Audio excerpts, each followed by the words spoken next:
Muslims and Jews, we know that this is a fight against Zionism, against colonization, against racism, against theft of our land. This is not a conflict between Jews and Muslims. This is about freeing Palestinian land from Zionist ethnic cleansing, from colonization, from genocide.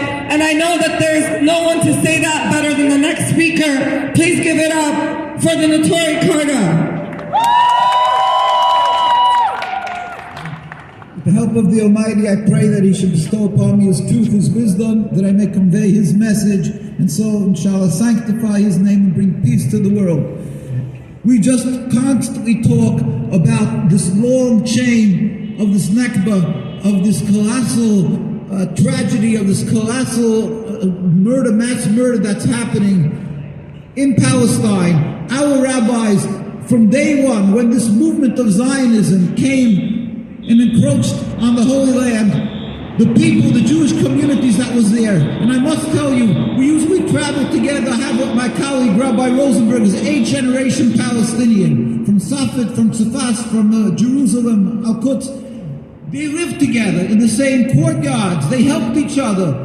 They whatever that was necessary, whether it was babysitting the children when they went to the synagogues, whatever it was that one needed help, they were there one for the other.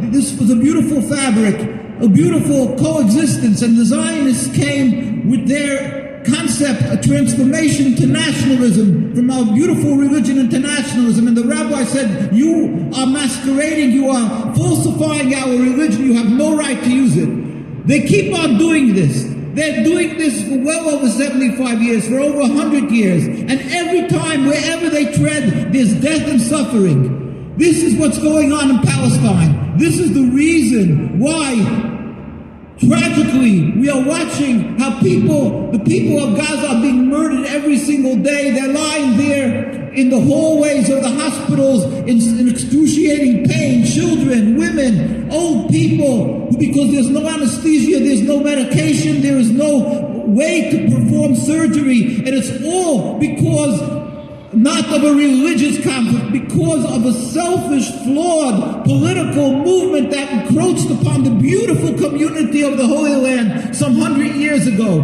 How dare we be silent? How can we be silent? People with compassion, people with heart. We are here to bear testimony. We are Jews who are generations Jews. I am from Europe. My father escaped when the Nazis came into Hungary. These were very religious communities. My colleague is from Palestine. We are people who live together. We had one message, to emulate God, to do good, to be good citizens, not to take over a land from another people. This is not Judaism. This is criminal. This is unacceptable. Yet, there are politicians around the world, maybe because it's convenience sake. I would like to not to judge them badly. I would say that a lot of these politicians are being conned, and they think they're being compassionate and worrying about the suffering of the Jews, but they're being terribly misled. How dare they be silent when the people in Gaza, children are dying, children are Hamas. I mean, we're not even talking about that Hamas represents the communities there as a government. But what's going on? Is the world gone berserk? We can't see this and be silent. You have to know that the 1,400 people that were tragically killed,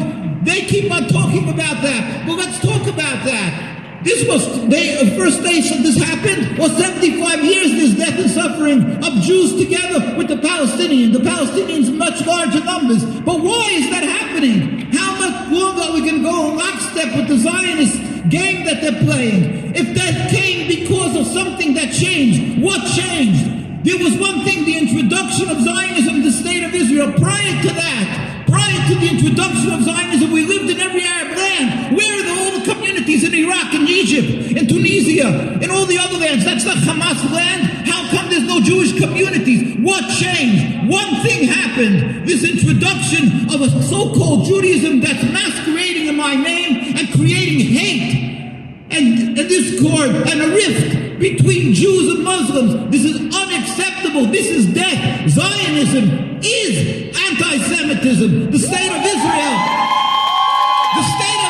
is anti-Semitism personified. It's the essence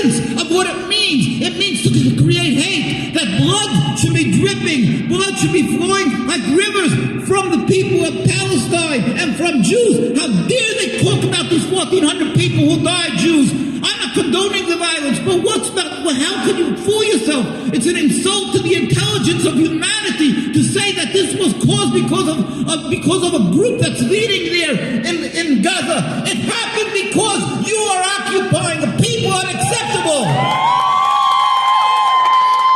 This is criminal. They're murderers. They're criminals. How dare the world follow in their lockstep in their narrative? This is insulting the intelligence and humanity and compassion of human beings. We plead with the political leaders. We plead with them. Anna Vernikov, she thinks that she can parade as a Jew, and she can come here and keep on spewing the hate and say that the Muslims and the Palestinians hate us.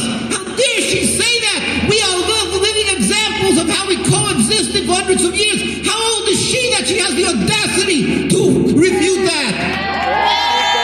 This is unacceptable. We plead with the people in government who have an iota of truth left in them and justice. Stand up, please. Do not let New York be led into this quagmire, into the death, taking out a gun, telling the people, showing them, giving them a wink, and saying that they should take guns. God help us. But that gun has to be taken away, not just from New York, but from the occupation of Gaza and Palestine.